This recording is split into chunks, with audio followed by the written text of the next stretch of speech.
Good evening. Welcome to the Reloading Podcast. Tonight, we're putting it all together. I'm your co-host, Mike, and with me tonight, again, as usual, is my other awesome co-host, Jim Fleming. And tonight, we're going to actually kind of do a roundup, shall you say, of everything we've been talking about for the last few weeks of reloading and kind of go through all in one of putting the whole thing together, going from a once fired brass to a completely assembled round. So get ready. Here we go. So sounds good to me. All right. The noise you hear in the background is my Hornady brass tumbler. I use corncob media currently. Eventually that'll be switched over to a walnut media. And so I've been tumbling that for a few minutes. And like I said, we're going to go through bit by bit and kind of show you the whole entire process. So, Jim, what'd you do in firearms this week? Well, as usual, I'm building things. I've been working on my swaging press quite a bit. I was working on it today and stuff like that. It's I've never done such a thing, but it's a learning process for me, I have to tell you. It's been quite interesting. Just like, I just learned today that I couldn't do quite a 180-degree swing on the ram, because that's what I actually need to have. Is you need to be able to take and obtain the leverage you get from that ram at the top of the stroke. And so accordingly, I just simply didn't have that. I couldn't get up to I couldn't get beyond 9,500 degrees. I just quarter turn, basically, of a quarter swing. Anyway, and all it was just a matter of I followed the print as closely as possible, but turns out the print could have done a little better by me and lowered the hole by maybe 3/32 of an inch. But anyway, no, I mostly I did some reloading, and as usual, I run several Facebook groups and all like that, and I run a group called NRA for obvious reasons. It's like that's exactly what it is. It's a group that supports the National Rifle Association. We know we are absolutely not affiliated with the NRA. However,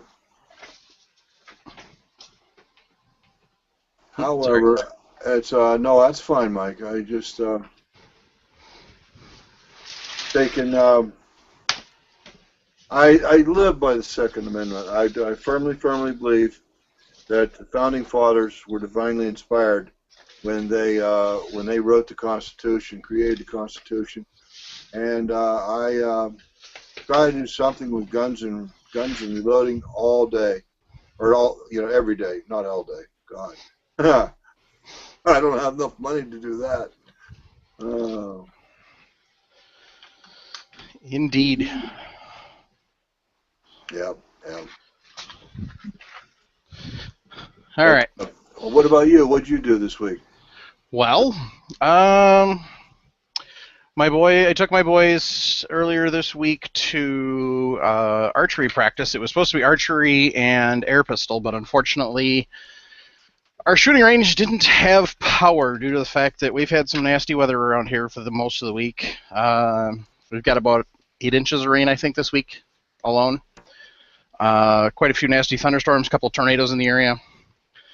And so unfortunately, when we went down for practice, they didn't have any power. So we couldn't do anything indoors, so we wound up just doing archery outdoors. And then today, I went over to my dad's, and we did a little bit of shot shell reloading. I got a a reloader that I picked up at a garage sale, and since he has shot and powder, or since he has shot and wads, and I didn't have any at the current moment because I can't find any shot. I know, surprising, we can't find reloading components. But so I went over there and we played around with that a little bit. Kind of shot a little bit of video that's going to be for an upcoming show. So he's got an old Texan Loadmaster. That's a sweet old machine. And then I've got what appears to be a Mech 600 Junior, but there isn't any labeling on it, so I'm not quite sure on that. Hopefully by the time we get around to airing that a little later this summer, I'll have an answer back from Mayville Engineering Company. I sent them some pictures of it, and hopefully they'll get back to me on it. If not, maybe I'll just run it over there since they're about an hour away. So. Mayville Engineering Company, that's where the name MEC comes from. A lot of folks don't realize that. Yep. Okay, gang. So tonight we're going to do 223. We've talked about 357. We've talked about some 9. We've talked about 40. We've talked about 308. And so, that kind of covers most of your common calibers. We haven't really talked about 45 yet, mainly on my part because I do not own a 45 yet. I'd love to, but unfortunately my accountant says that I don't have the funds for it right now. Those of you who are married darn well know who your accountant is. So tonight we're going to go through and kind of, like I said, we're just going to do a summary of all the different steps from going from just a regular once fired brass all the way through. What I've done for starters is I have over here in the Hornady Tumbler. We'll turn that around so we can give Hornady a free plug. By the way, if there is a Hornady watching, we'd love to have sponsors. Thank you. You're shameless. Hey, somebody's got to be. Might as well be right. me. Hey, we're all shameless in this business. So, no, this isn't going to be shiny. I didn't tumble it for hours upon hours. I didn't Lemmy shine it or anything like that. It's just been tossed around in good old corncob media. What I'm doing right now is the lovely fishing expedition. Hold on, Jim. We're going for a ride. Oh, we're going to dive in the tumbler. Look out. Look, what is that fancy yellow stuff? Ooh, look at the pretty stuff. So, you got your scoop. Oh, look. It's produced some brass. So you're going to scoop it up, shake it, and usually most of the time you miss the brass, as I just did there, and then sometimes you get some. Good idea. Always pay attention to how many brass you put in, so you know how many you get out. Well, man, you need a media separator really bad. Yeah, I know. Anybody wants to donate one, send that to 5893 Rapman Road, Madison, Wisconsin.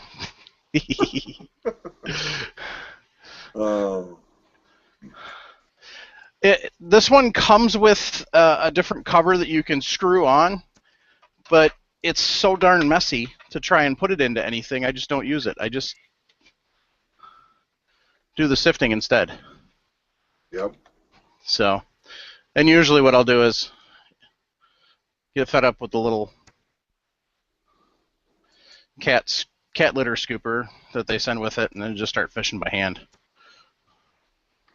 Yep. It's a lot quicker. And you never know what else you can find. Like a really pretty, shiny 40 case, 9 case. Yep. Get that wedge. That was the last thing I tumbled. That I didn't pay attention to how many I put in there. I just threw them all in there, so that's why you count. I wouldn't know a thing about what you're talking about. Yeah, right. I'm sorry. Did you detect some sarcasm in my tones? Quite possibly. Quite possibly. I have to tell you, Mike, I think we do rather well against each other. Yes, we do. Do indeed. Meanwhile, while Mike is not getting his hand clean, playing around in that corncob media. Once you've tried walnut media, you'll never use corncob again. Yeah, that's what I'm switching to next here, probably in the next couple of weeks. Yep. Well, Mike, the thing is, I tell you this, I tell you that, this, that, and the other thing. But you know what? This is to everyone. It takes time, it takes money to get the equipment. Like I've had time, I've spent some money, I've wasted some money. I won't lie to anybody about that. Yep. Like I was joking with Mike, in a way, he needs a media separator. Well, I'm not sure exactly what Mike's financial position is in this world. It's none of my business. But I'll tell you right now, the RCBS media separator that I have cost me $44. And I also paid shipping from Midway USA. So we all know who Midway is. We all know who Larry Potter is. We all know he's getting rich on our shipping charges. Fine. Yep. You know what? He's got it. But, the point is, that's what I spent on my media separator. $44. I spent a couple hours of pay on the device that does nothing but sit there 99.99% of the time. But when it separates media, it works well. So Rome wasn't built in a day. Is what I'm trying to tell everyone. Right. Actually, I think Mike's doing remarkably well. He hasn't been in reloading, but what, a year now, Mike? I've been doing I really started expanding in the last year. Up until a year ago, all I did was 308, and that was just custom rifle loads. So. Right. I see. So all I had was just this basic press and the 308 dies. That's pretty much all I had, and I just kind of had a really basic setup. So I got the Tumbler. I actually got a nice multi-stage press that sitting up there. Well, I think it's nice because it's mine and it's paid for. Yep. But some people don't because it's that red color and not the blue color. Hey, I have got a Lead Classic turret press up in the barn right now, up in my reloading room. Yep. And I love the darn thing. But would I buy a progressive press? I'm not tearing anybody's equipment up. I swear I'm not. Right. But no, I wouldn't. I have a Dillon 550, but I'm also not here. We're also not here to tear each other's equipment up. No.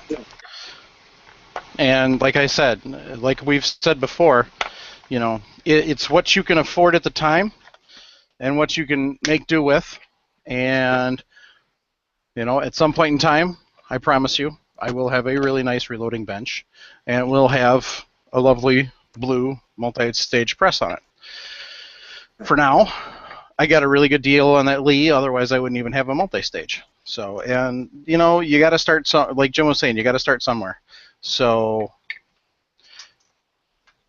that's what you have to do. What I'm doing now is I'm taking, let's adjust the camera here so you can see, taking the brass that I just kind of had laying here, and I'm putting them in a reloading block. Because what next, I pre-inspected these before I threw them into the Tumbler. That's it.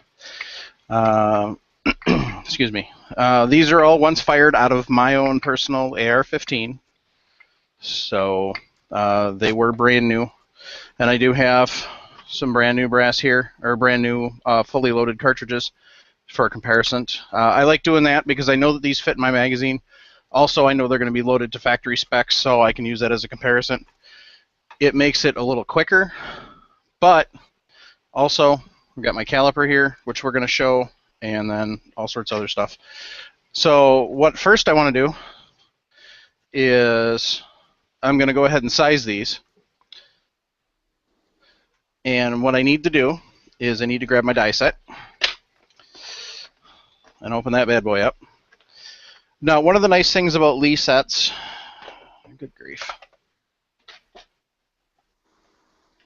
and my camera doesn't want to focus, so we're going to move it. Because what we need to see now is the press and everything, so we're going to move here quick.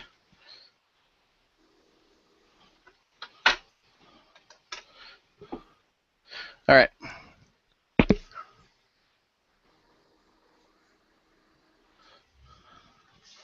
Looks pretty good, Mike. You got it well centered. You could move it to a little bit to the viewer's left. You want, or move the camera to the viewer's right. I'm sorry. Yes, that's it. Perfect. There we go. All right. Jim, bear with me a second. I'm gonna see if I can find a little more light because that's still a little fuzzy. That's fine. While you're doing that, I'm going to give a shout out to a friend of mine that I've talked to several times today. Jason Trumbo, you dog, what are you doing out there? You behaving yourself? He's actually heckling me on back channel and on Facebook. Thanks, buddy. I appreciate it. I love you too. But anyway, one of the things that I wanted to take and bring up tonight, and I can do this as fill-in material while Mike is searching for whatever he's looking for, a light or whatever, and that's safety. You know, I wear glasses on a routine basis. I wear glasses, well, all the time. I need corrective lenses, and that usually is what I wear for my eye protection while I'm shooting, while I'm reloading, while I'm making bullets, while I'm casting, whatever. I actually have the good old ugly, big ugly safety glasses. You'd call them BCGs. If you don't know what BCG is, that's okay. You'll figure it out. But I have big safety glasses that I have actually used when I'm casting, and I know that I'm going to have some lead flying around and stuff like that to protect my face. I'll tell you this, so there's nothing worse than getting a visit from what they call the tinsel fairy, a steam explosion or an explosion of gas under the surface of your molten lead. But anyway, safety. That was what I was talking about. Like when you're shooting, you should be wearing hearing protection. If you're using a big heavy magnum, 7 mag, 300 mag, stuff like that, it doesn't hurt a thing to double up your hearing protection by wearing earmuffs and earplugs. But no, that's what I was going to talk about. You know, while I'm trying to fill in while Mike's finding his dice that are lighting. To bring up safety. You know, like I have actually literally detonated primers in my press when I was trying to get it in a case. So it was a case. The situation was my fault. A casing that had not been properly de-crimped got in my batch. Okay. Where'd you go? Okay, folks, I guess we just lost Jim, so I'm not... Looks like he's coming back now. Trying to get a little more light here, too.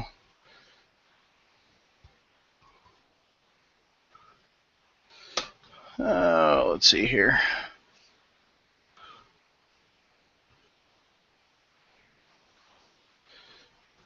And we gotta love technology.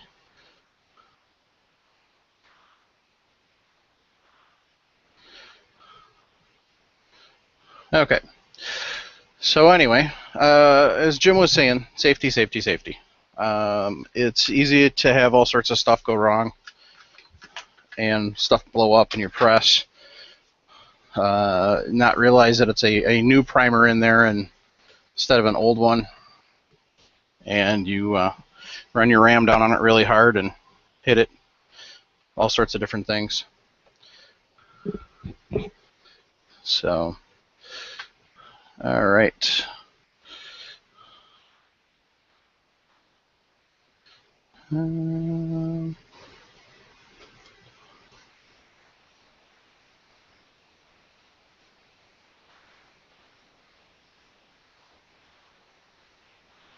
Hang with us a second here, folks. Jim got kicked for some reason. Not sure why. Not sure how. But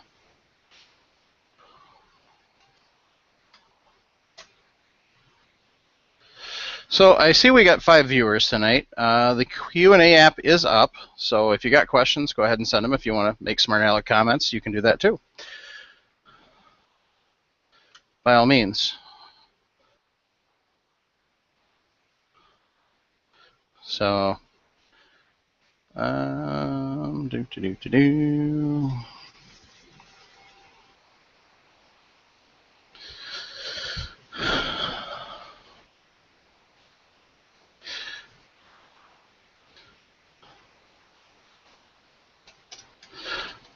Wow, lots of dead air. Sorry, gang. Anyway, as we're talking about safety. This is one of those situations where you get distracted doing something. You can come back and really have a problem if you don't remember what you were doing or where you were at in your process. Luckily, at this point in time, we really hadn't gotten very far in it. So what I'm going to do now is I've got my brass all right here. And now I'm going to take my Lee dies. And the nice thing that Lee does is they send you your shell holder with it. So you get your shell holder. And the nice thing is they're numbered. So as you can see, this is number 4.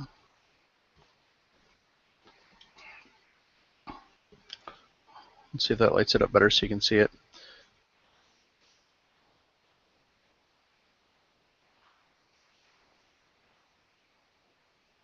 Come on. I really hate this. Anyway, it says number 4 on it. So if you have the auto prime, which I'll use later, it's going to be the same number. They correspond like that, make it a little easier so you can remember. Slide your ram up a little bit, slide your shell holder in, go ahead and push that back down. Then what you want is you want your decapping, depriming die. And this is a sizing die also. How these work, same way as the rest of them. Take your ram, put it all the way up, and then you run it all the way down till it hits the ram. And you may have to, if you've never put it on your press before, you may have to hold this nut till you get it down there. And then once it's there, you go ahead and crank that down. Make sure you lock it tight. And then slide your brass in. Oh, hold on. Yeah, that would suck. Okay, so there's a really important step we forgot. Lube. One of the things with straight wall brass, you don't need to do this. So pistol cartridges, any of your heavy duty, quote, old black powder cartridges, like your 4570, stuff like that, you don't need a lube. With the bottleneck cartridges, you do. Otherwise, what happens is the outside of the case actually sticks into the die. So with this, you just take it and you do a light coating. It's not going to hurt your wood. It does dry and evaporate. So you want to let that sit, or if you're like me,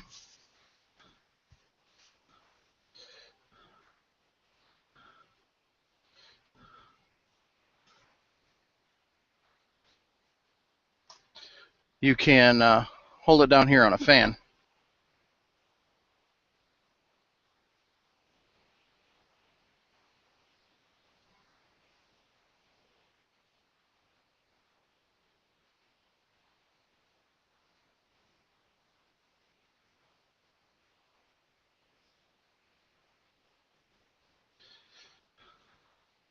And we've got a question. Let's see here.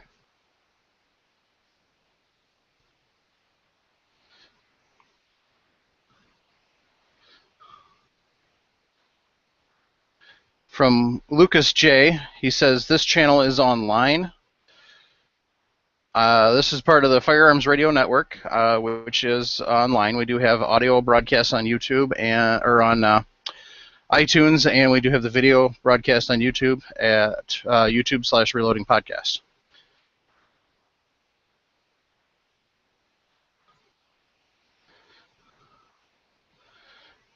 And Mark wants to know, do we ever overcam?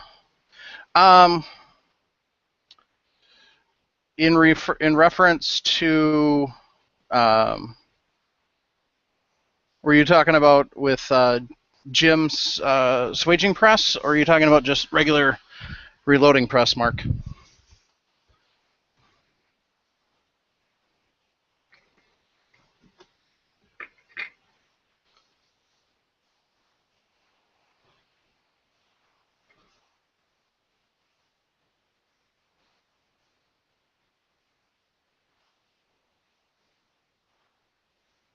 Why won't it let Jim back in?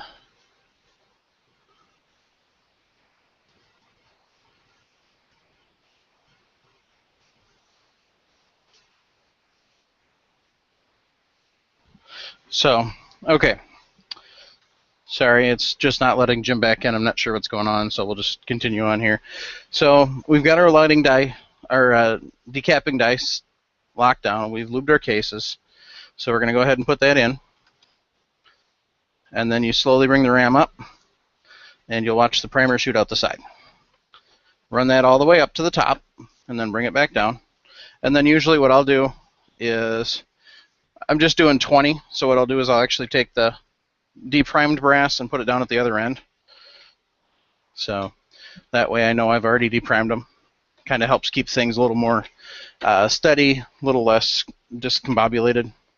So, but it also, you know, it's easy enough to just flip the thing over and take a look in the bottom, and it'll look like this, except for not so blurry. So.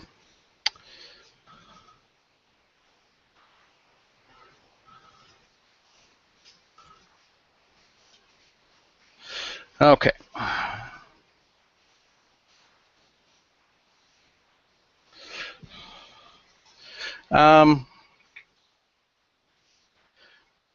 Mark, to answer your question, I've really never had a problem with overcam on mine, just because of the way it's all set up and the way the Lee presses work. They don't really have an issue with that. What I know some people have done, if they've had an issue, if I'm understanding you correctly, by overcam, what you're meaning is the RAM travels too far. I don't have that, like I said, I don't have that problem with this. Some of the reloading presses may not have quite the nice lock setup where Lee does, so it only goes so far. In that case, what I know, and some of the older presses I've seen don't. Most of the newer presses, they've already got that stop in there. But what I know some people have done is at max travel, what they'll do is on the RAM here, they'll either put a scratch of some sort with like an engraving tool or even a knife, or a mark of some sort. Usually a scratch is a little more permanent. So if I'm understanding your question correctly, if I'm not, by all means, please say so.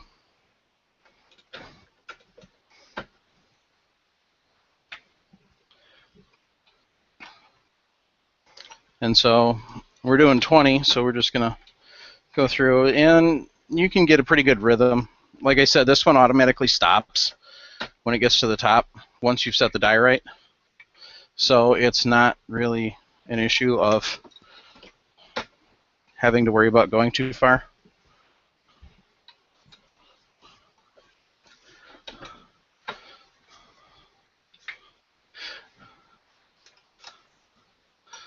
And as we go through all this, usually you can develop a little rhythm. I'm trying not to do what I normally do, which is what I just did, because I want you guys to be able to see all this, that it's, you know, it's still monotonous, but you do need to pay attention to what you're doing the whole time, going back to the safety bit. Because if you're not safe, you may miss taking a primer out on one of your cases, and then you try and prime it, and it causes issues.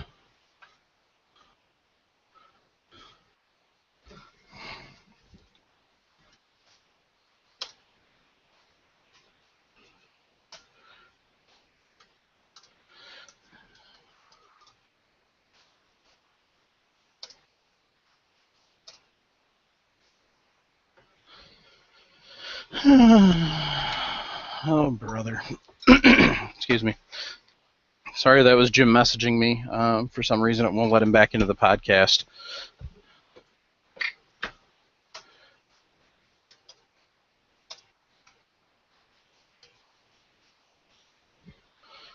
So this is one of the joys of kind of doing this.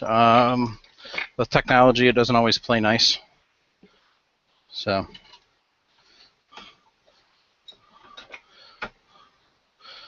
once we get our 20 brass sized, then what you want to do is two things. First, we've got our primer pocket tool, and as you'll notice as I hold it up here, one side's smaller than the other. This is going to be your large rifle, large magnum rifle. This is going to be your small pistol, small rifle primers. And you just put it in here and run it around. It cleans the pocket out real nice. So then once again, I'm going to go back through.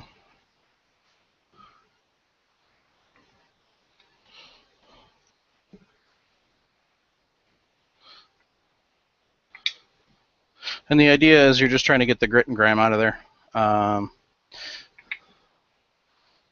to make it so you don't have any debris going through the primer hole once you pull the trigger on your freshly primed cartridge.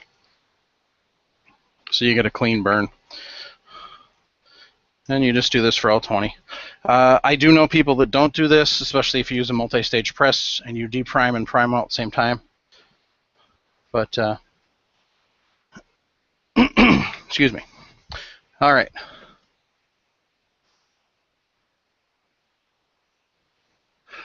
Oh, okay. Now I understand Mark's question. What he said is, what I meant is sometimes I've heard of people running the die down to the shell holder, backing the ram down, and then turning the die a little quarter turns more to press the shoulder back. That would be if you've, these are once fired, so no, I wouldn't have to do, I wouldn't have to do that necessarily on this because these are once fired from my chamber. I don't try and, I don't necessarily try and use other brass. I mean, if I find it and it is a little long, then maybe. But I haven't run across it yet because honestly, I haven't used anything that I haven't once fired in any of my firearms. But yeah, now that I understand what you're talking about, Mark, that is a common practice. What Mark's talking about is when you get your ram set and you get your die,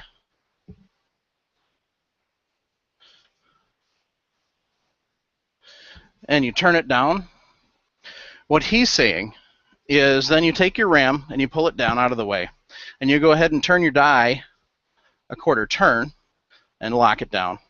And what this does, in theory, and I don't know because I've never honestly tried it, is when you run that up, it's actually supposed to crimp the shoulder a little bit. You're probably not going to notice a lot of it, but basically what it's going to do is, see the shoulder here? It's going to take and change that and shorten that up a little bit, push the actual neck down a little bit to kind of tighten up that fit. What he's saying is if you've, say you find a range brass that you pick up or something like that,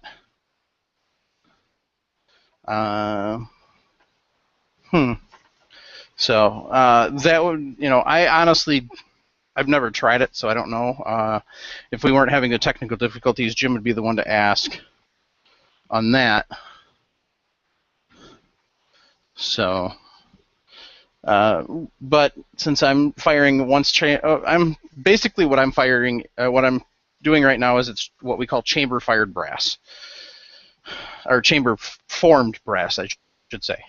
And so what this is you've actually taken brand new brass and you've put it into your firearm that's already been loaded, factory ammo, and then you take it out to the range and you unload it. So what happens is when you pull the trigger and the brass expands, it expands to the chamber of your rifle. What Mark's asking is if, say you pick up range brass, or you buy the brand new unprimed brass and you want to make sure it fits a little better, you maybe do your measurements and notice it's a little long for your chamber. Can you do that theoretically to adjust the head spacing? I'm not sure if it works. We can see if we can get Jim in here to find out or not. So, okay, I've got them all primed. So what I'm going to do now is I'm taking this out because I don't need it anymore.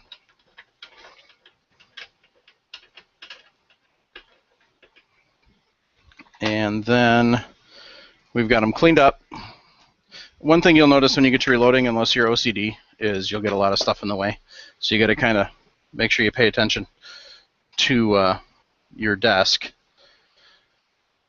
Bear with me here a second.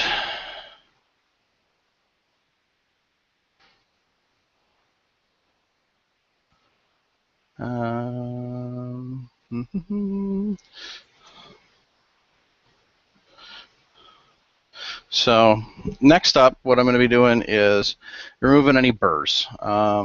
Just because they're new fired brass doesn't mean necessarily there may not be burrs, so I'll show you that.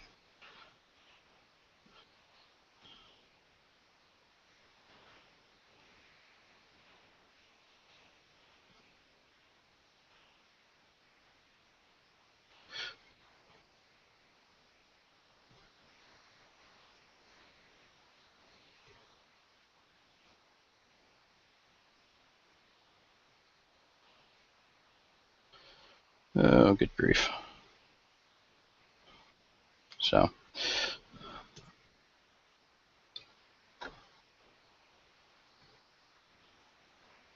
okay. So what I do now is you take your little chamfer tool and you just run it lightly around. And then you flip it over. And you want to try and keep this as steady and even as possible. Best thing with this is if you've got a shell holder, you can do that, where you put it in here so you can kind of really, make sure you keep it steady, or like this. So most of these are just fine, so I'm not going to actually go through and do that. That was more just for demonstration purposes. So what next is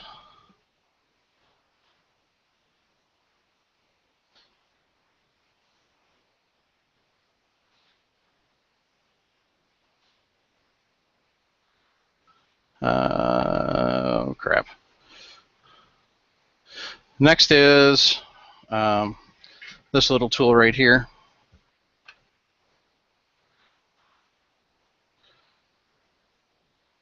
And what we want to do with this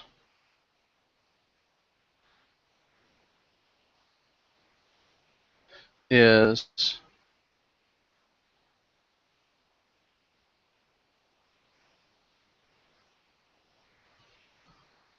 oh, good grief.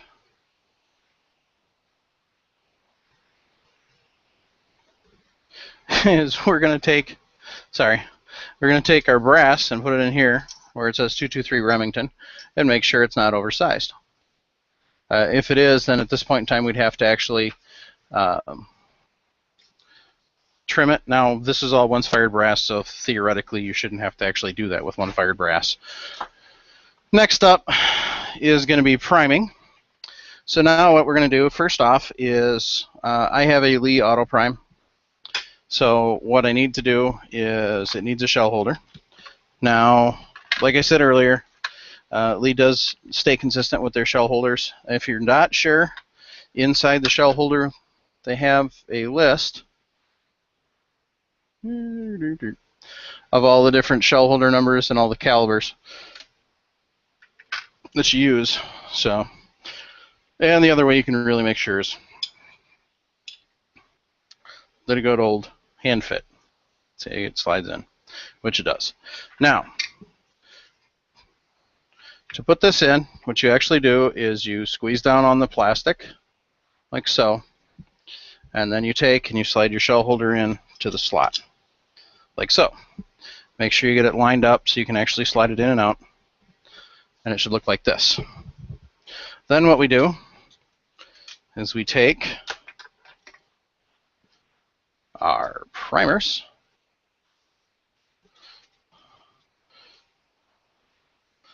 and they're all packed the wrong way. Thank you, Winchester. What I mean by that is they're all smooth side down. So what I'm actually going to do is take and put this on top. If you're lucky, the new XRs actually cover the whole, they're normal shape as opposed to round, so they'll actually cover the whole thing. What you want to do is you want to do this over somewhere you can catch it, because when you tip this over, you are going to have primers going all over the place as well as into the thing you need it to. So have it somewhere that's going to catch the primers that miss without them bouncing into the carpet or elsewheres. You don't want to vacuum up primers because they don't do well and stuff like that. There's a couple that are in here. I'll fish those out later.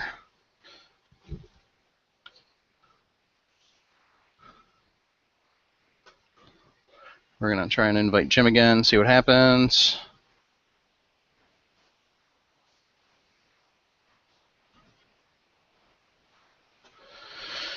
Because for whatever reason, this thing is not playing nice. So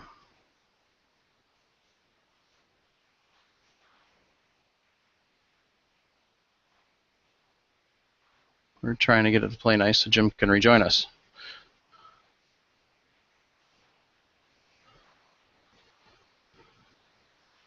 And it's not playing nice, so okay.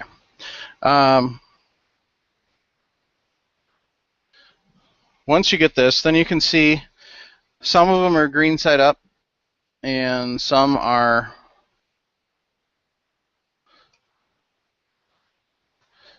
still, well, that sucks. Not what I wanted to happen. Okay, so you can see some of them are green, some of them are brass. What you can do with the leads, the way they design it, is it's supposed to catch the sharp edges on the green side and then flip them all over. So as you shake them, they eventually all flip over. And then what you can do is you take your cover, lock that bad boy on there, and then what I also do is I've got a piece of Scotch tape to hold it on there. Just because it likes to come loose. These aren't a very tight system that they have on here. They've redesigned it so it's a lot better.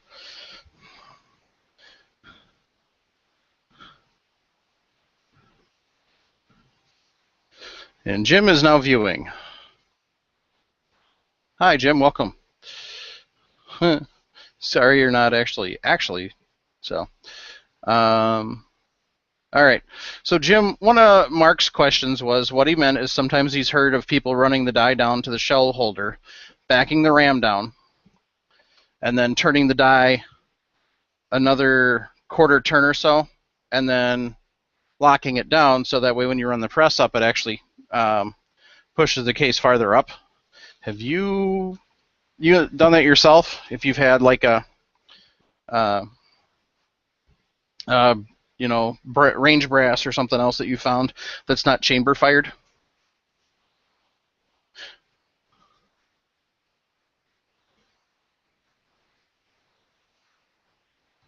All right, so what we do is you shake them down in, and if it'll focus, you can kind of see in there, it's got the brass, or it's got the primer sitting in there. So then what you do is you take and slide your case in, and you squeeze your ram, and then it runs up, and it presses the primer in. So now, and then what it does is it automatically feeds the next primer, so you can go ahead and continue priming.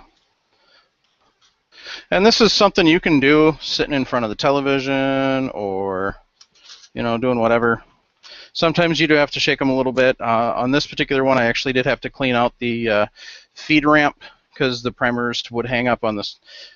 Sometimes I just use a little X-Acto knife and clear it out. So the one thing you want to check when you're doing this is make sure your primers are flush. And the other thing is make sure the primers aren't upside down. It is possible for them to flip back over on the smaller primers.